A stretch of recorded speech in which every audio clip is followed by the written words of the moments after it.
안녕하세요. 제2채널 철입니다. 한국과 뉴질랜드 같은 집인데 리노베이션 방식이 이렇게 다르다고요? 한국에서는 벽지를 바르고 뉴질랜드에서는 페인트를 칠하는 게 기본이라는데, 게다가 벽을 세우고 부수는 것도 한국과 뉴질랜드가 완전히 다르다고 합니다. 오늘은 이 두 나라의 주택구조 차이와 리노베이션 방식의 특징을 하나씩 비교해 보겠습니다. 먼저 집을 짓는 방식부터 살펴볼까요? 한국의 주택과 아파트는 철근 콘크리트 구조가 일반적입니다. 특히 아파트와 빌라는 철근과 시멘트로 튼튼하게 만들어지는데요. 이런 방식은 지진이나 태풍 같은 자연재해에도 강한 편이죠. 하지만 반대로 이런 구조에서는 벽이 집을 지탱하는 역할을 하기 때문에 마음대로 벽을 허물거나 구조를 변경하기가 쉽지 않습니다. 이 벽을 없애고 거실을 넓힐까 하고 생각해도 하중을 견디는 벽이라면 절대 부술 수 없어요. 반면 뉴질랜드의 주택은 목조 구조가 기본입니다. 즉, 나무로 뼈대를 세우고 그 위에 집보드라는 석고보드를 붙여서 벽을 만듭니다. 이렇게 만들면 구조 변경이 한국보다 훨씬 쉽죠. 예를 들어 여기에 벽을 하나 더 세우고 방을 나눠볼까? 하면 비교적 간단하게 공사를 할 수 있습니다. 또한 목조 주택은 공기가 잘 통하기 때문에 습기를 조절하는 데 유리하다는 장점도 있어요. 하지만 나무로 된 구조이기 때문에 습기가 많거나 제대로 관리하지 않으면 곰팡이가 생기거나 목재가 썩을 수도 있습니다. 그렇다면 집의 벽을 마감하는 방식은 어떨까요? 한국과 뉴질랜드는 벽을 마감하는 방식도 완전히 다릅니다. 한국에서는 벽지 도배가 가장 일반적인 방식입니다. 종이나 합성 섬유로 만든 벽지를 풀로 붙이는 방식인데요. 벽지의 색상과 무늬가 다양해서 원하는 분위기로 쉽게 바꿀 수 있습니다.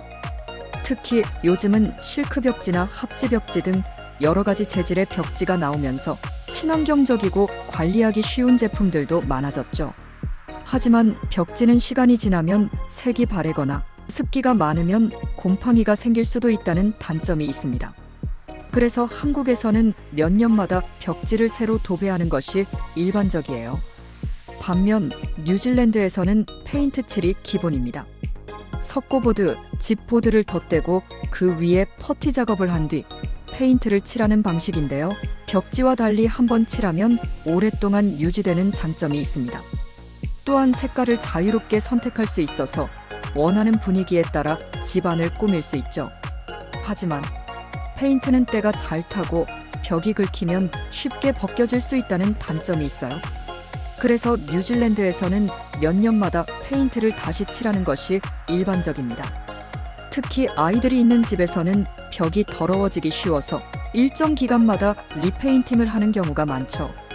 그럼 리노베이션 방식도 비교해 볼까요? 한국에서는 벽을 허물거나 구조를 변경하는 것이 어렵고 대부분 벽지 교체나 장판 교체를 중심으로 리모델링이 이루어집니다. 또한 바닥은 대부분 장판이나 마루로 마감하는 경우가 많죠. 즉, 집을 새롭게 단장하려면 벽지를 새로 바르고 바닥을 새로 깔면 끝. 그렇기 때문에 큰 비용을 들이지 않고도 분위기를 바꿀 수 있습니다. 뉴질랜드는 DIY인 셀프 리모델링 문화가 강합니다. 즉, 직접 벽을 칠하거나 새로운 가벽을 세우거나 심지어 부엌이나 욕실을 스스로 리모델링하는 경우도 많아요.